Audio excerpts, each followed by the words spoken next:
Ooh, that one looks like you, Enid. Really? Well, kinda. Oh, look at that one. Pretty. Did you ever have an aquarium at home? Well, I had a goldfish from a fair when I was little.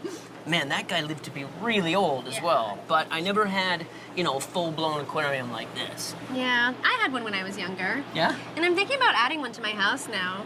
I just love the idea of studying a miniature ecosystem, you know? Yeah, I guess it is like a miniature ecosystem. But does it maintain itself? Well, unfortunately, no.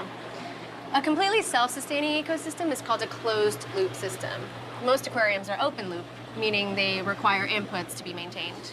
Inputs like what? Well, water would be the simplest example. Most aquariums lose water due to evaporation, so water has to be added from outside the system.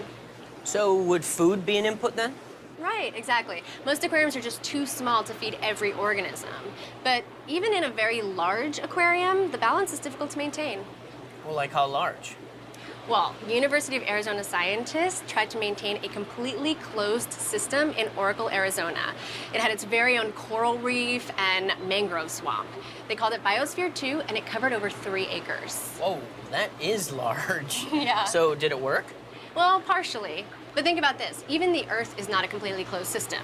It receives solar energy from the sun, and it gains mass as space dust and meteors fall to Earth daily. Wow, that's pretty interesting. But back to aquariums. Right. So if we were going to build one, what would we use?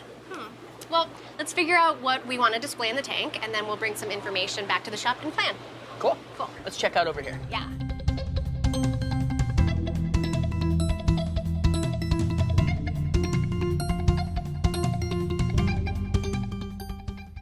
So we picked out a nice variety of some plants and fish to start with, including some mollies and a plecostomus. But we have to get our fish tank ready first. Yes, we sure do. And to do that, we'll use this chart right here. Yeah. So looking at this chart here, it looks like we want our pH to be above 7.0 and below 7.5, so we keep it in the safe range for all of our plants and fish.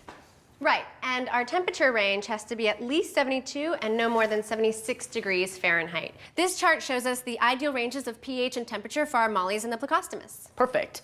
And then we can monitor the temperature with this thermometer. And we can monitor our pH using this test kit, and we can adjust the pH by adding chemicals or by adding certain types of decorations like rock or wood.